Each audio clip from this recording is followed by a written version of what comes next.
¿Será posible que existiera un mundo antes del nuestro? ¿Tal vez la Atlántida? No. Mejor tal vez Lemuria. ¿Y si decimos más bien que era Tartaria? Bueno, algunos hermanos piensan que era algo así como la antigua civilización de Satanás. Sí, así como lo oye. Eso cree Armando Alducin.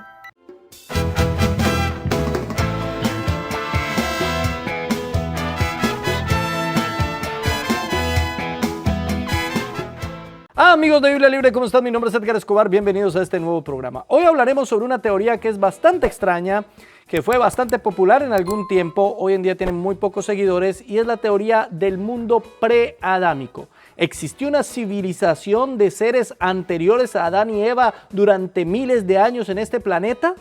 ¿Eso fue realmente lo que pasó? ¿Hay una brecha entre Génesis capítulo 1:1 y Génesis capítulo 1 versículo 2? ¿Hay un espacio de millones de años entre el versículo 1 y el versículo 2 del libro de Génesis? Bueno, hay gente como el hermano Armando Alducin que dicen efectivamente que sí, que no hay la más mínima duda de eso, que eso es lo que enseña la Biblia, que entre Génesis 1:1 y Génesis 1:2 hay una enorme brecha de miles de años que explicarían los fósiles, los dinosaurios y todas esas cosas geológicas que para un planeta de 10,000 o 6,000 años no tiene la más mínima explicación.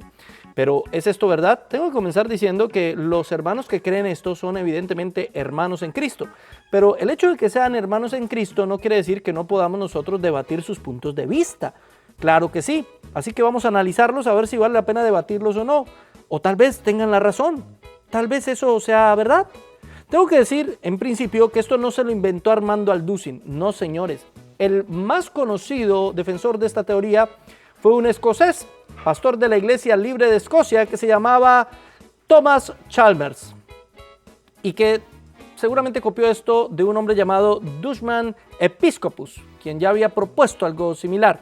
Pero esto se hizo muy popular, sobre todo entre los dispensacionalistas, en la época de la Biblia de Scofield, que apuntaba básicamente a esta teoría de la brecha como una explicación, como una forma de integrar los nuevos descubrimientos científicos con lo que la Biblia decía, ¿no? Porque los científicos parecían muy seguros en lo que estaban afirmando, así que la Biblia no podía ser contradicha, por lo tanto tendría que haber alguna manera de mezclar las dos cosas. Y lo que se les ocurrió es que entre el capítulo 1, versículo 1 y el capítulo 1, versículo 2 de Génesis había una enorme brecha de miles de años. Escuche cómo lo explica el hermano Armando.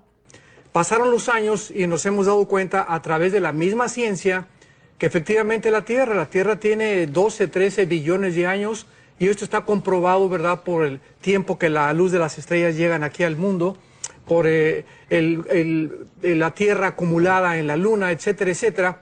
Entonces vimos que no había ninguna discrepancia entre la ciencia y la Biblia.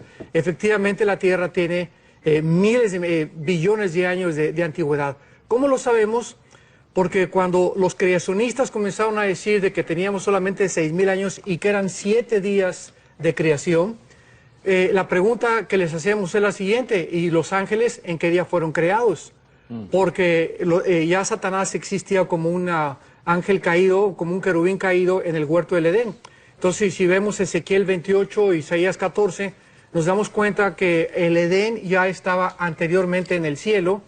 Después Dios forma el Edén aquí en la tierra, pero los ángeles caídos formaron parte aún mismo de ser observadores y espectadores de la creación de Dios. Esto lo vemos en Job capítulo 28, donde ellos se gozaban verdaderamente cuando Dios estaba haciendo el mundo. Entonces, efectivamente, este planeta fue poblado anteriormente por otras criaturas que tal vez yo pienso que fueron los demonios. Los demonios son seres espirituales. La palabra daimon en el griego significa ser inteligente, y es interesante que no tengan cuerpo. Ahora, ¿por qué no tienen cuerpo estos seres, estas criaturas? Porque lo perdieron anteriormente. ¿Cuándo lo perdieron? En el primer juicio que tuvo Satanás con sus ángeles caídos antes de que el hombre fuera creado. Entonces parece ser que esta pérdida de sus cuerpos fue parte del juicio de Dios y quedaron como almas en pena, como le llamamos nosotros. como espíritus vagando sin cuerpos, por lo cual necesitan cuerpos de animales o cuerpos de seres humanos para poder manifestarse. Entonces hay un cúmulo tremendo de evidencias respecto a un mundo preadámico. Realmente no fueron seres humanos como nosotros. Repito, posiblemente fueron estos demonios que ahora andan vagando sin cuerpos. Y Satanás, dice la Biblia, que tenía un reinado en Isaías 14, donde ya había ciudades aquí en el mundo, el mundo se cubrió con agua totalmente. Y bueno, las evidencias son muy, muy grandes acerca de que ya hubo una existencia en este mundo antes que nosotros. Bueno, tengo que comenzar diciendo que escuché varios de estos mensajes del hermano Armando y en todos dice lo mismo, que los científicos dicen que la Tierra tiene entre 12 a 13 billones de años y no, estás mal, Armando. Los científicos dicen que el universo tiene entre 12 y 13 billones de años, pero a la Tierra le dan 4.5 billones de años, 4.500 millones de años en Latinoamérica, ¿sí? Pero no 12 y 13, así que ya comenzaste con un dato incorrecto y hay que decirlo porque uno se equivoca. Está bien que el hermano Armando se equivoque, todos nos equivocamos, pero pues la gracia es corregir lo que está mal. Así que esa es la idea principal, ¿no? Hubo una especie que vivió aquí, que eran básicamente los ángeles, ¿sí?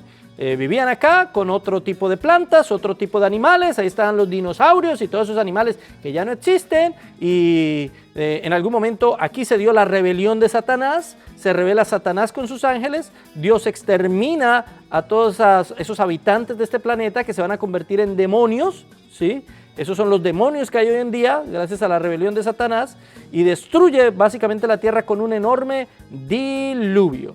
Y entonces ya la historia de Adán y Eva y toda la creación en 7 días no es la creación en sí, sino la recreación o reconstrucción de una tierra que ya había sido destruida por un diluvio. ¿Y qué argumentos utilizan para sostener eso? Pues miremoslos uno por uno. Número 1. Desordenada y vacía. Y aquí lo explica Armando. Tohu babohu. Cuando en el versículo 2 dice la Biblia que la tierra estaba desordenada, vacía, en estado caótico, tinieblas cubrían el abismo y el Espíritu de Dios se movió sobre las aguas, la pregunta es la siguiente: entre el versículo 1 y el versículo 2, ¿qué le pasó al mundo? Porque Isaías 45 dice que Dios no creó la tierra desolada y vacía. Entonces, ¿qué es lo que está diciendo? Que Isaías 45:18 dice que el Señor no crea nada en desorden, ni vacío, ¿no? El Señor no crea nada en desorden, todo lo que Dios crea lo crea en orden. Pero entonces en Génesis 1:2 la tierra estaba ya desordenada y vacía, así que algo tuvo que desordenarla y dejarla vacía, porque Dios no la pudo haber creado en desorden. No. Tohu babohu. Ese tohu babohu para ellos implica un juicio de Dios sobre la tierra anterior a la creación de todo lo demás desde Génesis versículo 2, capítulo 1. ¿Pero es esto cierto? Primero tenemos que analizar Isaías en contexto. Cuando miramos Isaías está diciendo no tanto que la tierra fue hecha en orden, sino más bien que la tierra fue hecha para en orden vivir habitada. Así que no necesariamente está diciendo que Dios no pueda crear nada en desorden. En segundo lugar, ese tohu babohu, que ellos afirman tanto y se basan tanto en esas palabras hebreas, pues no implican necesariamente un juicio tampoco, ¿no? Algo vacío o desordenado no necesariamente es porque pasó algo malo antes, sino simplemente porque hace falta organizarlo y darle un propósito. Cuando usted veía una tierra baldía para los judíos, ¿cómo la llamaban? Tohu. Una tierra baldía donde nadie había construido nada era un tohu, está vacía, está baldía y en desorden. Muchas veces usaban incluso los dos términos, tohu babohu, está desordenado y vacío, pero no porque haya habido un juicio antes o una destrucción anterior, sino simplemente porque nadie ha tomado posesión de esa tierra. Pero usted no ha tomado en cuenta que la palabra estaba es hayetá, que significa fue estando haciendo, o sea, no estaba, sino fue hecha, o sea que ya estaba antes. Sí, hayetá, estaba, puede traducirse como llegó a estar, lo que implicaría que antes estaba de otra manera, pero no necesariamente siempre. En muchos versículos de la Biblia, esa misma palabra, hayetá, significa simplemente estaba. A veces se usa como llegar a estar y a veces como estaba. ¿Y cómo sé yo qué es lo que quiere decir ahí en el versículo? Pues por el contexto, y como en el contexto está creando la tierra, lo más lógico es traducirlo como estaba. no llegó a estar, no como el producto de un juicio anterior que causó que estuviera desordenada y vacía, simplemente que estaba así. Es que Dios está simplemente narrando cómo tomó todos los elementos después de haberlos creado para darle sentido a lo que creó. Número 2. Ese periodo estuvo ocupado por ángeles caídos. Y esto no es cosecha de Armando, no, en ningún sentido. El hermano Armando nos inventó esto. Esto es cosecha de un teólogo llamado G.H. Palmer, quien propuso precisamente eso, el origen de los ángeles caídos. Como porque hay unos ángeles encerrados y otros ángeles que sí están sueltos para hacer daño a los creyentes. Así que la forma que él encontró para explicar eso fue con la brecha. Según él, hubo otros habitantes en este planeta que no eran necesariamente los ángeles que se rebelaron en contra de Dios y que siguieron a esos ángeles y que fueron malvados y por lo tanto ellos fueron destruidos, pero sus espíritus quedaron vagando. Esos son los demonios. Aquí lo explica Armando en sus propias palabras. Este planeta estaba ocupado por ángeles caídos que fueron confinados aquí y que Dios los tuvo que juzgar antes de que Dios colocara y comenzara a reestructurar el planeta en los primeros versículos del Génesis. Pero, ¿dice la Biblia en algún lado que los demonios sean seres que vivieron en un mundo preadámico y que fueron juzgados por Dios? Pues no, en ninguna parte, la verdad no. De hecho, Jesús dice algo muy diferente. Marcos 10:6. Pero al principio de la creación, varón y hembra los hizo. O sea, ¿qué está diciendo Jesús? El principio de la creación fue cuando Dios creó varón y hembra. Ese es el principio de la creación. Si ellos fueran el resultado de un mundo posterior, Jesús no hubiera usado el término en el principio de la creación. Y en griego da la impresión realmente del comienzo del cosmos, de todas las cosas. Y en el comienzo de todas las cosas, varón y hembra los creó. No creó otra civilización de otros seres extraños por allá. No, está hablando efectivamente de Adán y Eva. De hecho, se repite.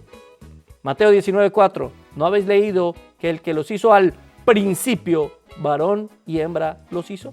Ahora bien, si según la teoría de estos hombres, incluido el hermano Armando, Dios hizo la tierra donde reinaba Satanás, por un tiempo Satanás tuvo que haber estado reinando bien hasta que decidió rebelarse en contra de Dios. Sí, porque supuestamente ese mundo preadámico duró mucho tiempo. Pero Jesús dice algo muy contrario sobre Satanás. Juan 8:44a.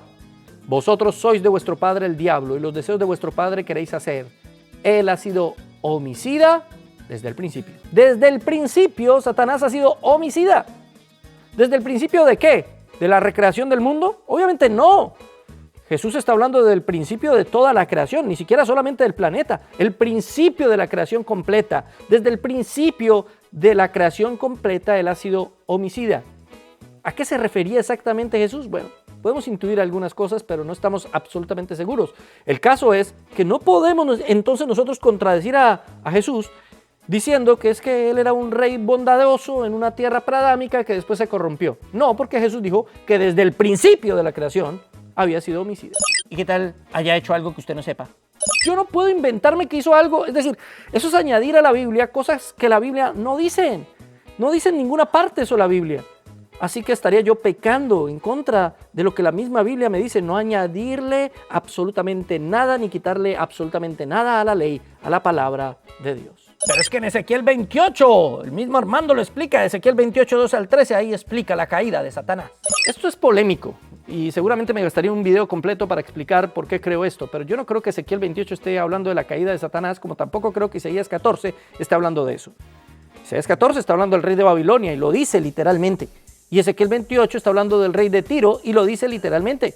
Lo que toman ambos textos son símbolos, referencias, para dar a entender el orgullo, la arrogancia que tenían estos reyes. Pero en ninguna parte, en ninguno de los dos textos dice literalmente que esté hablando de Satanás. Ninguno de los dos. Si usted quiere un video específicamente sobre ese tema, póngalo aquí en la caja de comentarios. Pero Armando afirma que después de que cayeron los ángeles, pues Dios para acabar con la maldad mandó un primer diluvio. Y que cuando vino una rebelión angelical, hubo un caos en este planeta que Dios tuvo que juzgar e inundar el planeta Tierra con agua. Y entonces, en el versículo 1, dice en el original hebreo, Bereshit bara Elohim hasamayin aeretz. Eretz, que es la palabra tierra, es seca. ¿Qué le pasó en el versículo 2? Que en el versículo 2 la tierra parece cubierta de agua completamente. Pero, querido Armando Alducin, Eretz no necesariamente significa tierra seca. De hecho, significa muchas cosas menos tierra seca. Eretz significa territorio, región, suelo, superficie, mundo, país, pero no tierra seca. La palabra hebrea para tierra seca es Yabasa y aparece en Génesis 1:9. Dijo también Dios: júntese las aguas que están debajo de los cielos en un lugar y descúbrase lo seco, Yabasa, y así fue. Y llamó Dios a lo Yabasa, seco, tierra, y a la reunión de las aguas llamó mares, y vio Dios que era bueno. Si realmente el texto quisiera darnos a entender que era tierra seca, pues no hubiera usado la palabra Eretz, sino Yabasa, ¿sí? Pero, ¿por qué usa Eretz? Porque se refiere a toda la tierra, No está refiriéndose específicamente a tierra seca, sino a la tierra, y en esa época pues estaba cubierta por agua, no necesariamente por un diluvio, sino porque apenas estaba comenzando el proceso de la creación, que va a ser en 7 días. En eso estamos de acuerdo. Sé que hay muchas personas que no, y es respetable, esto no es un tema fundamental de fe, pero Alducin, al igual que nosotros, creemos que Yom, la palabra para día, hace referencia a 24 horas específicamente, y por eso siempre dice un día, una tarde y una noche, ¿sí? 24 horas. Así que en eso podemos estar de acuerdo. Ya los detalles técnicos de cómo entonces se formó la Tierra, pues eso es otro asunto. Aquí lo que estamos discutiendo es si fue posible un mundo pre-Adán. Ahora, el problema del diluvio de Satanás es que daña toda la teoría. ¿Por qué? Porque la teoría finalmente lo que quiere es llenar huecos. ¿Cuáles huecos? Los huecos geológicos de las eras geológicas de miles de años. Esas evidencias que hay supuestamente de que hubo muchos miles de años, gracias a que hay capas de diferentes tipos de tierras y de vegetación y de animales, muchas capas. Entonces lo explican diciendo sí, hubo millones de años en un mundo preadámico, pero al mismo tiempo incrustan un diluvio. Si hay un diluvio universal, aquí en este caso el diluvio de Satanás, pues eso mueve toda la tierra para crear todas esas capas. Es decir, la mayoría de los creacionistas se apoyan precisamente en el diluvio para decir que eso explica las supuestas capas de eras geológicas. Así que, ¿para qué entonces agregar miles de años si ya el supuesto diluvio de Satanás les da toda la respuesta que ellos querían a las capas geológicas? Ahora, el diluvio de Satanás destruye toda la tierra y deja oculto todo ese mundo preadámico, pero luego viene otro diluvio más. No le hallo mucho sentido. O sea, a Dios le encantaban los diluvios o algo así. Tercero, la Tierra es muy antigua, pero la humanidad solamente tiene 6.000 años. Según el hermano Armando, se puede argumentar que la Tierra no tiene, o la civilización humana más bien, no tiene más de 6.000 años. Sin embargo, según él, la Tierra entera tiene 12 billones de años. Ya hablamos de eso, no son 12 billones, son 4.5 billones de años, no 12. Pero eso es lo que dice él. Ahora, ¿en qué se fundamenta en que la civilización tenga todo ese tiempo o que la Tierra tenga todo ese tiempo? Él afirma que en la prueba del carbono 14. Entonces, el planeta Tierra que nosotros conocemos tiene aproximadamente 10 o 15 billones de años. La civilización humana no tiene más de 6.000 años de historia, porque hace 6.000 años precisamente comenzó la historia de acuerdo a las genealogías del libro del Génesis. Entonces, el planeta Tierra tiene más de 10, 15 billones de años, y lo comprueba el carbono 14, el potasio argón y la radioactividad. Él usa muchas palabras para sonar muy intelectual, y a la mayoría de las personas que nunca leen cuestiones de geología o de geografía o de ciencias, pues al escuchar estas palabras dicen, wow, ¿cuánto sabe este hombre de geología? Sin embargo, pues hay muchísimos problemas en las cosas pseudocientíficas que menciona todo el tiempo Armando Alducin, y aquí pues tenemos que ser absolutamente claros con el asunto. El problema de la prueba del carbono 14 es que la prueba del carbono 14 comprueba que, bueno, sí, la Tierra, según ellos, tiene 4.5 billones de años, pero no solo eso, sino también comprobaría que el ser humano no tiene 6.000 años, sino miles de años sobre la Tierra. ¿Cómo lo sabemos? Porque la prueba del carbono 14, por ejemplo, le dio 11.000 años de antigüedad a un lugar que se llama Göbekli Tepe en Turquía, también a Nebali Kori, también en Turquía. A Jericó en Cisjordania le da 9.000 años de antigüedad con la prueba del carbono 14. Así que ya no le cuadran los 6.000 años de civilización humana. Y el Monteverde, que es el lugar más antiguo en América, le da 33.000 años. Una civilización humana de hace más de 33.000 años, según la prueba del carbono 14. Entonces, la misma prueba que él usa para argumentar que la Tierra es antigua, sirve para argumentar que la civilización humana no tiene 6.000 años, sino muchísimo más. Y entonces se le desbarata toda la teoría al señor Armando Alducin. Número 4, la distinción entre Bará y Asá. Armando asegura, al igual que los que creen en esta teoría, que hay una diferencia entre la palabra hebrea Bará, que es crear, y la palabra Asá, que es recrear. Con la palabra bara es la palabra que significa crear de la nada, si lo quieres apuntar. En el libro del Génesis capítulo 1 solamente se usa 3 veces la palabra bara. Crear de la nada. Pero esa diferencia honestamente no existe. Cuando usted se va a mirar todos los versículos que usan esas palabras, son sinónimos. Por ejemplo, Génesis 1:26 declara, Dios hizo Asá. Entonces ellos dicen, hizo, pero ese hacer es volver a hacer, recreó la tierra, ¿sí? Pero en Génesis 1:27 dice que Dios bará, o sea, que Dios creó. Y ahí ya no usó Asá. ¿Qué? ¿Está hablando de otra creación o qué? No. Lo mismo pasa en Génesis 1:1, 2:4. Lo mismo pasa en Génesis 1:21, donde incluso se usan los dos términos. Dios creó, bará, grandes monstruos marinos. Y en el versículo 25 dice, el que hizo Asá, los animales de la tierra. O sea, la Biblia usa los dos términos como sinónimos, son intercambiables. Nunca se usa Asá exclusivamente para volver a formar. No. Asá puede ser crear y bará también puede ser crear. Y los dos pueden ser rehacer algo también. Número 5. Los problemas de esta teoría. Y son básicamente 3, que son enormes. Primero, que no hay nada en la Biblia que con claridad nos demuestre esta teoría. Nada, absolutamente nada. Todos son suposiciones, son inferencias. Toman los versículos y les hacen eisegesis, los cuadran a las malas con la teoría.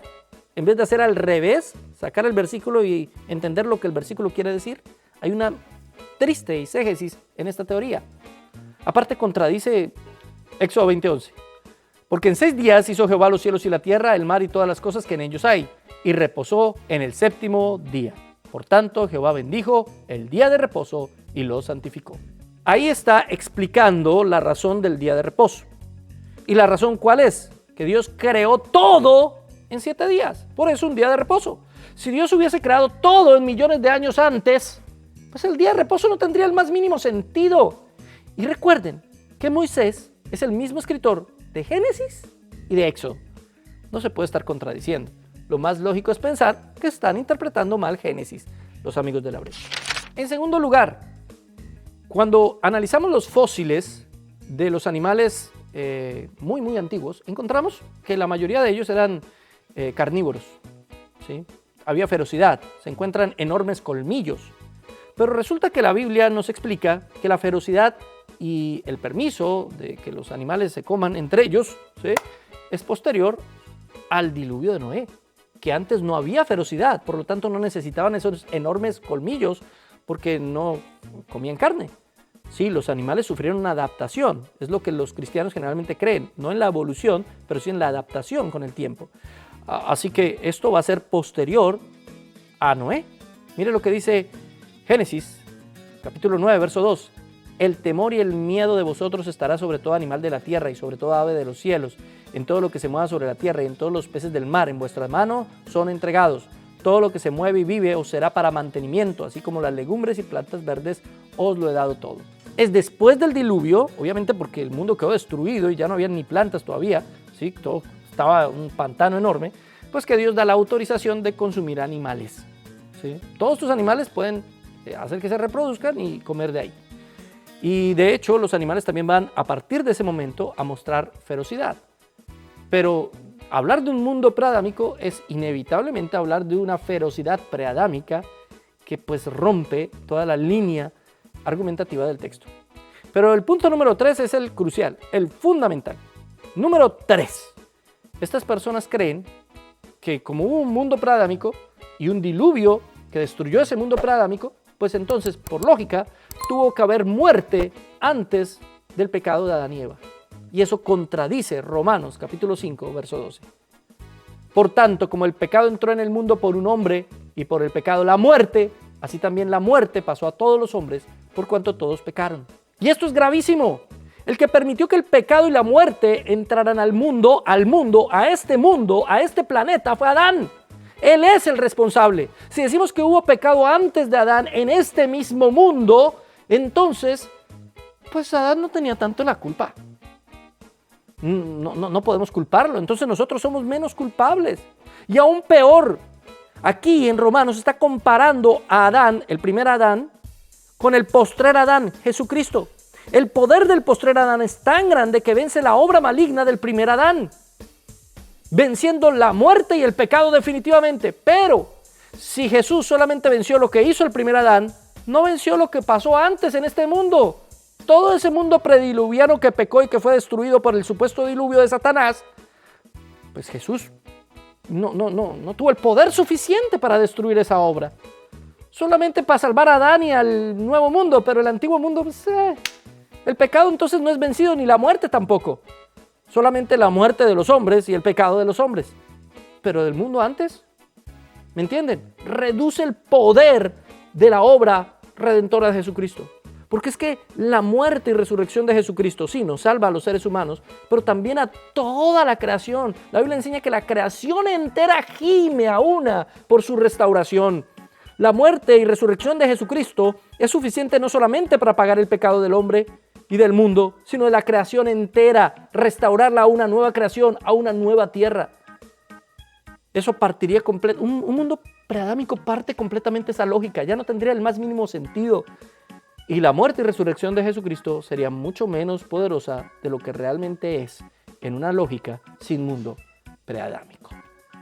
Por eso, con todo el respeto del hermano Armando, yo no creo en esa teoría del mundo preadámico. Creo realmente, simplemente en lo que la Biblia dice, tal y como está escrito. ¿Qué opina usted? ¿Cuál es su argumento? Colóquelo aquí en la caja de comentarios. Será muy interesante leerlo. Repito, respetamos a los que creen esto, pero particularmente no lo compartimos. Comparta este video por todas las redes sociales, comparta cada uno de nuestros videos y gracias por haber estado con nosotros aquí en Biblia Libre.